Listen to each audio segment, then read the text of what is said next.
नमस्कार, जोहार। मैं नेहा सिंह और आप देख रहे हैं न्यूज झारखंड। समय हो चला है झारखंड की खबरों को जानने का, उससे अपडेट होने का। उससे पहले अगर आप न्यूज झारखंड चैनल पर नए हैं तो चैनल को सब्सक्राइब करके बेल आइकन प्रेस कर लीजिए, जिससे खबरों का अपडेट आपको मिलता रहे। तो चलिए जानते हैं आज की सुबह से लेकर शाम तक की बड़ी खबरों को। हिमांशु सिंह हत्याकांड के विरोध में सड़क पर एनडीए कार्यकर्ता, जमशेदपुर बंद असरदार, व्यावसायिक क्षेत्रों में बंद समर्थकों ने निकाला जुलूस। करनी सेना के नेता हिमांशु सिंह की हत्या और शहर में बढ़ती आपराधिक घटनाओं के विरोध में शुक्रवार को एनडीए द्वारा आहूत जमशेदपुर बंद का व्यापक असर देखा गया। सुबह से ही शहर के विभिन्न इलाकों में दुकानें बंद रहीं। बंद के समर्थन में भाजपा और एनडीए के कार्यकर्ता सुबह से ही सड़कों पर उतर आए। उन्होंने शहर के प्रमुख बाजारों और चौक चौराहों पर प्रदर्शन करते हुए लोगों से बंद का समर्थन करने की अपील की। साकची, बिष्टुपुर, जुगसलाई, मानगो और गोलमुरी जैसे प्रमुख व्यावसायिक क्षेत्रों में कार्यकर्ताओं ने जुलूस निकाले। कई स्थानों पर खुली दुकानों के संचालकों से शांतिपूर्ण तरीके से दुकानें बंद करने का आग्रह किया गया। अधिकांश व्यापारियों ने बंद का समर्थन करते हुए अपनी दुकानें बंद रखी, जिससे सुबह के समय बाजारों में सामान्य दिनों की तुलना में काफी कम चहल पहल रही। साकची, गोलचक्कर और बिष्टुपुर बाजार जैसे प्रमुख स्थानों पर बड़ी संख्या में कार्यकर्ता एकत्र हुए। इस दौरान उन्होंने राज्य सरकार के खिलाफ नारेबाजी करते हुए शहर की बिगड़ती कानून व्यवस्था पर चिंता व्यक्त की। प्रदर्शनकारियों ने कहा कि हिमांशु सिंह हत्याकांड ने पूरे शहर को झकझोर दिया है और लगातार हो रही हत्या, लूट, छिनतई जैसी आपराधिक घटनाओं से आम लोगों में असुरक्षा का माहौल है। गिरिडीह में महिला बीएलओ से मारपीट कर मोबाइल छीना, मतदाता सूची सत्यापन के दौरान हमला, बीएलओ ने की कार्रवाई की मांग। गिरिडीह में मतदाता सूची सत्यापन के दौरान एक महिला बूथ लेवल ऑफिसर के साथ कथित मारपीट और मोबाइल छीनने का मामला सामने आया है। ये घटना नगर थाना क्षेत्र के हुट्टी बाजार स्थित वार्ड संख्या 25 में हुई। घटना के विरोध में शुक्रवार को बड़ी संख्या में बीएलओ नगर थाना पहुंचे और आरोपितों के खिलाफ सख्त कानूनी कार्रवाई की मांग करते हुए लिखित आवेदन सौंपा। जानकारी के अनुसार महिला बीएलओ रूबी प्रवीण गुरुवार को निर्वाचन आयोग के निर्देश पर वार्ड संख्या 25 में घर घर जाकर मतदाता सूची का सत्यापन, मतदाताओं की मैपिंग और आवश्यक दस्तावेजों का मिलान कर रही थी।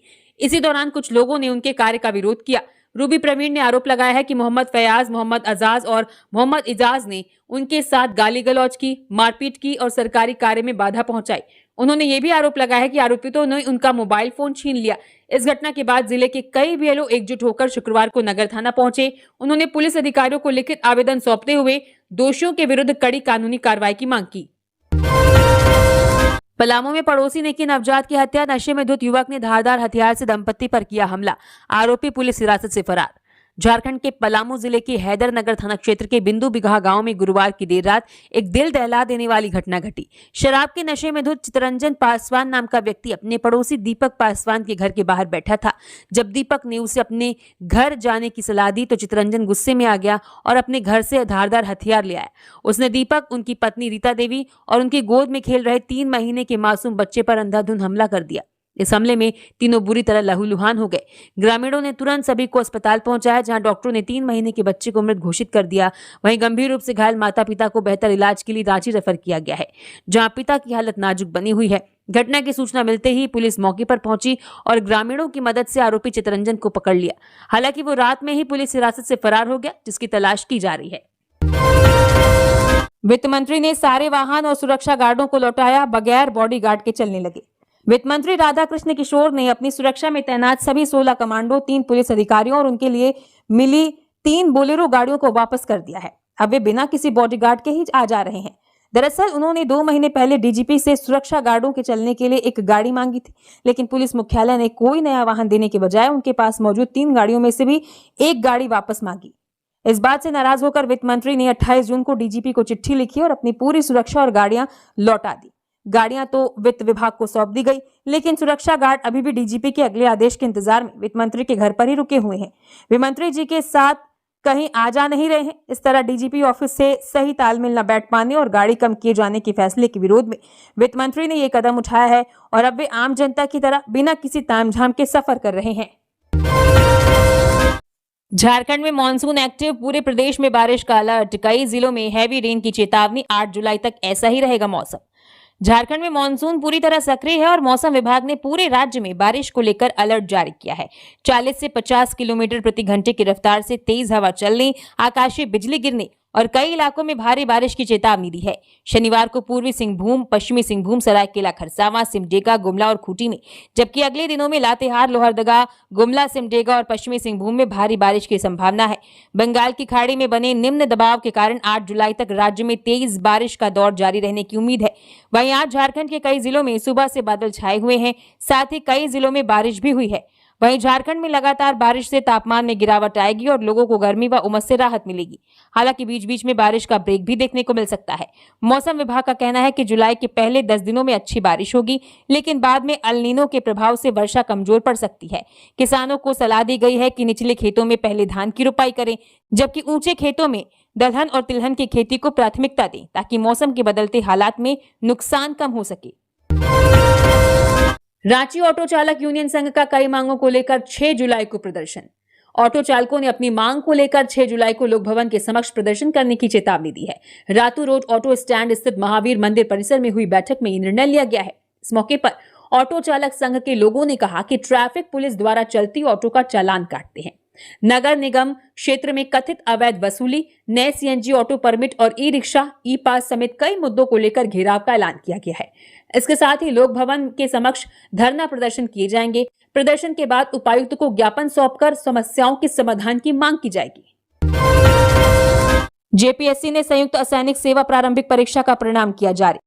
झारखंड लोक सेवा आयोग जेपीएससी ने झारखंड संयुक्त असैनिक सेवा प्रारंभिक प्रतियोगिता परीक्षा 2025 से संबंधित महत्वपूर्ण प्रेस विज्ञप्ति जारी की है। आयोग ने बताया कि 19 अप्रैल 2026 को आयोजित प्रारंभिक परीक्षा का परिणाम झारखंड उच्च न्यायालय के आदेश के आलोक में प्रकाशित कर दिया गया है। ये परिणाम आयोग की आधिकारिक वेबसाइट पर उपलब्ध है। आयोग की ओर से जारी विज्ञप्ति के अनुसार प्रारंभिक परीक्षा में सफल अभ्यर्थी 3 जुलाई 2026 से मुख्य परीक्षा के लिए ऑनलाइन आवेदन कर सकेंगे। अभ्यर्थियों को निर्धारित अवधि में आवश्यक प्रमाण पत्र व अभिलेख ऑनलाइन अपलोड करने के साथ उनकी हार्ड कॉपी भी आयोग को जमा करनी होगी। इससे संबंधित विस्तृत दिशा निर्देश आयोग की वेबसाइट पर उपलब्ध करा दिए गए हैं। रांची के कांके से प्रोजेक्ट भवन तक बनेगा मॉडल कॉरिडोर, हटेगा अतिक्रमण, बनेगा फुटपाथ। झारखंड की राजधानी रांची में कांके राम मंदिर से लेकर प्रोजेक्ट भवन धुरवा तक के पूरे रास्ते को एक मॉडल शहरी कॉरिडोर के रूप में विकसित करने की तैयारी शुरू हो गई है। नगर आयुक्त सुशांत गौरव की अध्यक्षता में हुई बैठक में इस मार्ग को अतिक्रमण और जाम से मुक्त, सुरक्षित, साफ और हरा भरा बनाने की योजना बनाई गई। इस काम को योजनाबद्ध तरीके से पूरा करने के लिए 3 विशेष टीमें बनाई जाएंगी। केवल अतिक्रमण हटाना ही इस अभियान का मकसद नहीं है, बल्कि सड़क, फुटपाथ, पार्किंग, ऑटो स्टैंड और वेडिंग जोन का वैज्ञानिक तरीके से सही प्रबंधन करना भी, ताकि भविष्य में दोबारा जाम या अतिक्रमण की समस्या ना हो। इस योजना के तहत सड़क के दोनों किनारों का सर्वे कर अवैध रूप से सरकारी जमीन घेरने वाले व्यावसायिक प्रतिष्ठानों की पहचान की जाएगी। जहां फुटपाथ नहीं है वहां नए पाथवे बनाए जाएंगे और नागा बाबा खटाल सब्जी मार्केट के पास एक स्थायी ऑटो स्टैंड विकसित किया जाएगा। इसके साथ ही पूरे रास्ते को सुंदर और पर्यावरण के अनुकूल बनाने के लिए वर्टिकल गार्डन, ग्रीन पैच और दीवारों पर आकर्षक वॉल पेंटिंग की जाएगी। सांप के डसने से बच्ची की मौत, परिवार में मातम। पश्चिमी सिंहभूम जिले के मुफस्सिल थाना क्षेत्र के बड़ा जयपुर गांव में जहरीले सांप के डसने से एक 7 वर्षीय बच्ची की मौत हो गई। मृतका की पहचान विक्रम देवगम की पुत्री सुष्मिता देवगम के रूप में हुई है। घटना के बाद पूरे गांव में शोक का माहौल है। बताया जाता है कि गुरुवार देर रात सुष्मिता अपनी बड़ी बहन के साथ घर में जमीन पर सो रही थी। रात करीब 2 बजे एक जहरीला सांप घर में घुस आया और उसने बच्चे के पैर में डस लिया। दर्द से सुष्मिता चीख उठी, जिससे उसकी बड़ी बहन की नींद खुल गई। बहन ने एक सांप को घर से बाहर निकलते हुए देखा। इसके बाद परिजनों ने बच्ची को संभालने का प्रयास किया, लेकिन उसकी तबीयत तेजी से बिगड़ती चली गई और कुछ ही देर में उसकी मौत हो गई। इसकी सूचना मिलने पर मुफस्सिल थाना पुलिस मौके पर पहुंची और आवश्यक कानूनी प्रक्रिया पूरी करते हुए शव को कब्जे में लेकर आज शुक्रवार को पोस्टमार्टम के लिए सदर अस्पताल भेज दिया गया। रांची में नहीं थम रही है चेन स्नैचिंग की घटनाएं। बरियातू थाने के ही पीछे दिन दहाड़े चेन स्नैचिंग वारदात सीसीटीवी में कैद। रांची में अपराधियों के हौसले इतने बुलंद हैं कि वे दिन दहाड़े वारदातों को अंजाम दे रहे हैं। खासकर चेन स्नैचिंग की घटनाएं अब बहुत आम हो चुकी हैं। ताजा मामला बरियातू थाने के पीछे विद्यापति मार्ग के पास का है, जहां सब्जी लेकर घर लौट रही एक महिला को अपाचे बाइक पर सवार 2 हेलमेट पहने बदमाशों ने अपना निशाना बनाया और उनके गले से सोने की चेन झपटकर फरार हो गए। ये पूरी वारदात पास में लगे एक सीसीटीवी कैमरे में कैद हो गई। शहर में लगातार हो रही इन वारदातों की वजह से आम जनता, विशेषकर महिलाओं के बीच डर और असुरक्षा का माहौल बन गया है। दिन के उजाले में पुलिस थाने के इतने करीब ऐसी घटना होना कानून व्यवस्था पर गंभीर सवाल खड़े करता है। फिलहाल घटना की सूचना मिलने के बाद पुलिस सीसीटीवी फुटेज को खंगाल रही है और उसके आधार पर अपराधियों की पहचान कर उन्हें पकड़ने की कोशिश में जुटी हुई है। गिरिडीह में मिला 7 फीट लंबा अजगर, 13 किलो का अजगर रिहायशी इलाके से रेस्क्यू। फोन पर सूचना देने वाले के लिए बजवाई तालियां। गिरिडीह के धरियाडी इलाके में एक 7 फीट लंबा और करीब 13 किलोग्राम वजनी भारतीय अजगर निकलने से लोगों में हड़कंप मच गया।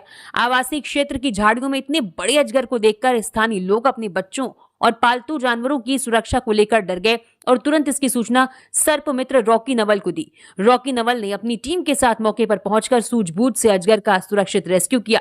अजगर के पकड़े जाने के बाद लोगों ने राहत की सांस ली और बाद में उसे सुरक्षित जंगल में छोड़ दिया। इस दौरान रॉकी नवल ने अजगर को मारने के बजाय उसकी सूचना देने वाले व्यक्ति की तारीफ की और भीड़ से तालियां बजवाई। उन्होंने लोगों को समझाया कि भारतीय अजगर में जहर नहीं होता, लेकिन ये काफी शक्तिशाली होता है, इसलिए लापरवाही न बरते। उन्होंने अपील की कि सांप दिखने पर डरे नहीं और ना ही उसे मारे, बल्कि सुरक्षित दूरी बनाकर तुरंत जानकारों या वन विभाग को सूचित करें ताकि इंसान और वन्य जीव दोनों सुरक्षित रह सके। ब्रेन मलेरिया का प्रकोप, 64 नए मरीज मिले, अब तक 5 की मौत। आदित्यपुर की किशोरी ने भी तोड़ा दम, पोटका में 328 मरीज मिले। पूर्वी सिंहभूम के पोटका इलाके में ब्रेन मलेरिया का खतरा तेजी से बढ़ रहा है। गुरुवार को हुई जांच में 64 नए मरीज मिले, जिनमें से गंभीर रूप से बीमार 4 लोगों को अस्पताल में भर्ती कराया गया है। इसी बीच आदित्यपुर की रहने वाली 12 साल की बच्ची गुड़िया दास की इलाज के दौरान मौत हो गई, जो ब्रेन मलेरिया और खून की कमी से पीड़ित थी। हालात बिगड़ते देख केंद्रीय स्वास्थ्य टीम ने गांव का दौरा किया है और बड़े डॉक्टरों ने आपात बैठक बुलाकर मलेरिया विभाग के सभी कर्मचारियों की छुट्टियां तुरंत रद्द कर दी है। इस बीमारी को रोकने के लिए स्वास्थ्य विभाग ने 13 जुलाई तक पोटका के कुंदरू कोचा और टांगराइन समेत 11 गांवों और स्कूलों में मच्छर मारने वाली दवा का धुआं उड़ाने का फैसला किया। लोगों को जागरूक करने के लिए गांव में लाउडस्पीकर से ऐलान किया जा रहा है और नाटक दिखाए जा रहे हैं। डॉक्टरों ने सभी लोगों से अपील की है कि वे रात में मच्छरदानी लगाकर सोएं, घर के आसपास पानी जमा न होने दें और ठंड के साथ बुखार आते ही तुरंत अस्पताल जाकर अपनी जांच करवाएं। झारखंड में 12 राज्य पुलिस अधिकारियों की आईपीएस पदोन्नति की तैयारी, भेजी जाएगी यूपीएससी को अनुशंसा। झारखंड में राज्य पुलिस सेवा के 12 अधिकारियों को आईपीएस कैडर में प्रमोशन देने की तैयारी चल रही है, जिनमें शिवेंद्र, राधा प्रेम किशोर और निशा मुर्मू जैसे नाम शामिल हैं। इनमें से कई अधिकारियों के नाम पहले भी भेजे गए थे, लेकिन किसी वजह से तब उन्हें प्रमोशन नहीं मिल सका था। अब एक बार फिर उनके नामों की सिफारिश संघ लोक सेवा आयोग को भेजने की प्रक्रिया शुरू हुई है, जिसके तहत गृह विभाग ने पुलिस मुख्यालय के माध्यम से सभी जिलों से इन अधिकारियों का ट्रैक रिकॉर्ड मांगा है, ताकि रिपोर्ट सही मिलने पर उनके नामों को आगे बढ़ाया जा सके। दूसरी ओर साल 1994 बैच में दरोगा के पद पर बहाल हुए 5 पुलिस अधिकारी अपनी 32 साल की शानदार सेवा पूरी करने के बाद मंगलवार को रिटायर हो गए। इन सेवानिवृत्त होने वाले अधिकारियों में प्रमोशन पाकर डीएसपी बने कुलदीप टोप्पो के साथ साथ 4 पुलिस इंस्पेक्टर रंजीत सिन्हा, सुधीर पोद्दार, नंदकिशोर शाह और रमाकांत ओझा शामिल हैं। इस मौके पर उनके बैच के साथियों और अन्य पुलिसकर्मियों ने उन्हें बधाई दी और भविष्य की नई पारी के लिए अपनी शुभकामनाएं दी। झारखंड ला रहा है अपनी पहली एआई और टेक्सटाइल पॉलिसी, दिल्ली में जुटे देश विदेश के निवेशक, होंगे कई बड़े एमओयू। झारखंड सरकार ने 8 और 9 जुलाई 2026 को नई दिल्ली में एक बड़ा कार्यक्रम आयोजित करने जा रही है। मुख्यमंत्री हेमंत सोरेन की देखरेख में होने वाले इस कार्यक्रम का मकसद साल 2050 तक राज्य में उद्योग, टेक्नोलॉजी और पर्यटन को बढ़ावा देना है। कैबिनेट से पास हो चुके इस आयोजन में देश विदेश के बड़े व्यापारी और एक्सपर्ट शामिल होंगे। सरकार का मानना है कि इससे झारखंड में नया निवेश आएगा, जिससे युवाओं को रोजगार के लिए नए मौके मिलेंगे। इस दौरान व्यापार को आसान बनाने के लिए कई नई नीतियां भी सामने रखी जाएंगी। इस 2 दिवसीय कार्यक्रम के पहले दिन डिजिटल गवर्नेंस, आईटी पार्क्स और आर्टिफिशियल इंटेलिजेंस जैसी तकनीकी पर चर्चा होगी और कंपनियों के साथ समझौते किए जाएंगे। दूसरे दिन झारखंड के पर्यटन और नए उद्योगों पर बात होगी, जहां बड़े औद्योगिक घरानों के साथ नए समझौते साइन किए जाएंगे। साथ ही सरकार के नए डिजिटल पोर्टल्स की शुरुआत होगी और झारखंड की संस्कृति को दिखाने वाले रंगारंग कार्यक्रमों के साथ इस आयोजन का समापन होगा। जगन्नाथपुर मंदिर न्यास समिति के पदधारी राज्यपाल संतोष गंगवार से मिले, जगन्नाथपुरी रथ यात्रा के लिए किया आमंत्रित। राज्यपाल संतोष गंगवार से शुक्रवार को लोक भवन में जगन्नाथपुर मंदिर न्यास समिति धुरवा रांची के प्रथम सेवक सेवायत ठाकुर सुधांशु नाथ शाहदेव, सचिव प्रसन्न कुमार, सदस्य कमल ठाकुर, गोपाल उपाध्याय ने मुलाकात की। उन्होंने महामहिम राज्यपाल को 16 जुलाई को जगन्नाथपुर मंदिर में आयोजित होने वाले रथ यात्रा महोत्सव में सम्मिलित होने के लिए आमंत्रित किया। फर्जी चालान व सिम बंद का झांसा देकर ठगी करने वाले 3 साइबर अपराधी गिरफ्तार। जामताड़ा जिले में साइबर अपराध के खिलाफ बड़ी कार्रवाई की गई है। पुलिस ने करमाटांड़ थाना क्षेत्र के सियाटांड़ और लकड़टेंगा गांव में छापेमारी कर 3 शातिर साइबर अपराधियों को गिरफ्तार किया है। गिरफ्तार अपराधियों की पहचान राजकुमार मंडल, सोनू कुमार मंडल और बंटी कुमार सेन के रूप में हुई है। उनके पास से 7 मोबाइल फोन और 6 सिम कार्ड बरामद किए गए हैं। जानकारी के अनुसार एसपी शंभू कुमार सिंह को गुप्त सूचना मिली थी कि सियाटांड़ और लकड़टेंगा गांव में फर्जी ई चालान व सिम बंद का झांसा देकर साइबर ठगी की जा रही है। सूचना के आधार पर साइबर डीएसपी अमित कुमार के नेतृत्व में विशेष टीम गठित की गई। टीम ने छापेमारी कर 3 आरोपियों को गिरफ्तार कर लिया। मेहजाम फुटपाथ की दुकान में लगी भीषण आग, 4 लाख रुपए की संपत्ति का नुकसान, दुकानदार ने आगजनी की जताई आशंका। जामताड़ा के मेहजाम में स्टेशन रोड पर बनी एक फुटपाथ वाली चाय की दुकान में रात के करीब 2 बजे भयानक आग लग गई। इस हादसे में दुकान के मालिक चंदू साहब का लाखों रुपए का सामान जलकर खाक हो गया। खबर मिलते ही पुलिस और फायर ब्रिगेड की गाड़ियां मौके पर पहुंची। उन्होंने करीब 1 घंटे की मेहनत के बाद आग बुझाने और उसे आसपास की दुकानों में फैलने से रोक लिया, लेकिन तब तक चंदू साहब की दुकान का सारा सामान बर्बाद हो चुका था। दुकानदार चंदू साहब का आरोप है कि किसी व्यक्ति ने शराब के नशे में जानबूझकर उनकी दुकान में आग लगाया है। उन्होंने बताया कि इसी दुकान से उनके पूरे परिवार का गुजारा चलता था और अब उनकी कमाई का जरिया छिन गया है। चंदू साहब ने सरकार से मदद की गुहार लगाई है और मांग की है कि दोषियों को सजा मिले। फिलहाल पुलिस मामले की जांच कर रही है। बीटेक नामांकन के लिए ऑनलाइन काउंसलिंग शुरू, 5 को मेरिट लिस्ट होगी जारी। झारखंड के सरकारी इंजीनियरिंग कॉलेजों में साल 2026 के लिए बीई और बीटेक में एडमिशन शुरू हो गए हैं। ये एडमिशन जेईई मेंस के नंबरों के आधार पर ऑनलाइन काउंसलिंग के जरिए होगा। काउंसलिंग 5 जुलाई से शुरू होकर 11 अगस्त तक 4 अलग अलग चरणों में चलेगी। पहले राउंड में 5 जुलाई को लिस्ट जारी होगी। 6 से 9 जुलाई तक कॉलेज चुनने का मौका मिलेगा और 13 से 17 जुलाई के बीच छात्रों को कॉलेज जाकर अपने कागजात चेक कराने होंगे और एडमिशन लेना होगा। दूसरे, तीसरे और चौथे राउंड की प्रक्रिया जुलाई और अगस्त में होगी। जिन छात्रों का नाम पहली लिस्ट में आ जाएगा उन्हें दोबारा फॉर्म भरने की जरूरत नहीं होगी। सिर्फ नए छात्र ही नया फॉर्म भरेंगे। बोर्ड ने सलाह दी है कि छात्र ज्यादा से ज्यादा कॉलेजों और कोर्स के विकल्प चुनें ताकि सीट मिलने का मौका बढ़ सके। एक बात का खास ध्यान रखें कि सीट मिलने के बाद सही समय पर कॉलेज जाकर अपनी असली सर्टिफिकेट जरूर जमा करा दे, नहीं तो आपका एडमिशन कैंसिल हो जाएगा। रांची डाल्टनगंज वाया लोहरदगा रूट से मेमू ट्रेन चलाने की तैयारी। रांची रेल मंडल ने 12 कोच वाले मेमू रेक की व्यवस्था की। इस रूट की 5वीं मेमू ट्रेन होगी। रांची से लोहरदगा होकर डाल्टनगंज जाने वाले यात्रियों के लिए रेलवे एक नई मेमू ट्रेन चलाने की तैयारी कर रहा है। ये ट्रेन रोज शाम को रांची से खुलेगी और सुबह वापस आएगी। इसमें एक बार में करीब 3500 लोग सफर कर सकेंगे। फिलहाल धनबाद रेल मंडल से अंतिम मंजूरी मिलना बाकी है, जिसके बाद इसे हरी झंडी दे दी जाएगी। इस ट्रेन के शुरू होने से रोज सफर करने वाले नौकरी पेशा लोगों, छात्रों और आम यात्रियों को भारी भीड़ से बड़ी राहत मिलेगी। इसके साथ ही ट्रेनों को सुरक्षित तरीके से चलाने के लिए रेलवे अपने बातचीत के सिस्टम को भी आधुनिक बना रहा है। इसके लिए लगभग 200 करोड़ रुपए की लागत से 418 किलोमीटर लंबे रेल रूट पर नया और तेज इंटरनेट केबल नेटवर्क बिछाया जाएगा। इस नए और मजबूत सिस्टम की मदद से ट्रेनों के ड्राइवर, गार्ड और स्टेशन मास्टरों के बीच आपस में संपर्क करना पहले से कहीं ज्यादा आसान और बेहतर हो जाएगा। 45 की उम्र में किया आवेदन, अब 56 के हो गए, फिर भी जारी है रिजल्ट का इंतजार। झारखंड में सरकारी नौकरियों की भर्ती का हाल बहुत बुरा है। एक तरफ जेएसएससी विज्ञापन निकालकर नौकरियां रद्द कर रहा है, तो दूसरी तरफ जेपीएससी में करीब 1728 पदों पर भर्तियां सालों से अटकी हुई हैं। इसका सबसे बड़ा उदाहरण डिप्टी कलेक्टर की भर्ती है, जिसके लिए 2018 में फॉर्म भरे गए थे। इस परीक्षा को देने वाले कर्मचारी रिजल्ट का इंतजार करते करते उनके 56 साल पूरे हो चुके हैं और 4 साल बाद रिटायर होने वाले हैं। आयोग ने साल 2026 की शुरुआत में परीक्षा तो ली, लेकिन इसके बाद रिजल्ट जारी करना ही भूल गया, जिससे अभ्यर्थियों का भविष्य अधर में लटका है। नौकरियों में देरी का यह सिलसिला सिर्फ बड़े अफसरों तक ही सीमित नहीं है, बल्कि डॉक्टर और डॉक्टरों की भर्ती का भी यही हाल है। साल 2022 में आयुर्वेदिक और होम्योपैथिक डॉक्टरों के 422 पदों के लिए निकली भर्ती आज तक पूरी नहीं हो पाई है। यही नहीं, सरकारी विश्वविद्यालयों में भी शिक्षकों और अधिकारियों की बहाली 2018 से अधूरी पड़ी है। कुल मिलाकर चाहे डॉक्टरों की भर्ती हो, शिक्षकों का प्रमोशन हो या कोई और सरकारी नौकरी, झारखंड में हर काम इतनी धीमी रफ्तार से चल रहा है कि युवाओं और कर्मचारियों के हाथ सिर्फ निराशा लग रही है। पेयजल एवं स्वच्छता विभाग में फेरबदल, 15 इंजीनियरों का तबादला, 1 सप्ताह के अंदर नई जगह पर योगदान देने का निर्देश। पेयजल एवं स्वच्छता विभाग में बड़ा प्रशासनिक फेरबदल किया गया है। राज्य सरकार द्वारा जारी आधिकारिक अधिसूचना के अनुसार विभाग में कार्यरत 15 कार्यपालक अभियंताओं का बड़े पैमाने पर तबादला और पदस्थापन किया गया है। इस बदलाव के तहत रांची समेत राज्य के कई अन्य जिलों और प्रमंडलों के अधिकारियों को बदला गया है। सरकार ने ट्रांसफर किए गए सभी अभियंताओं को कड़े निर्देश दिए हैं कि वे अधिकतम एक सप्ताह के भीतर अनिवार्य रूप से अपनी नई पोस्टिंग वाली जगह पर जाकर अपना योगदान सुनिश्चित करें।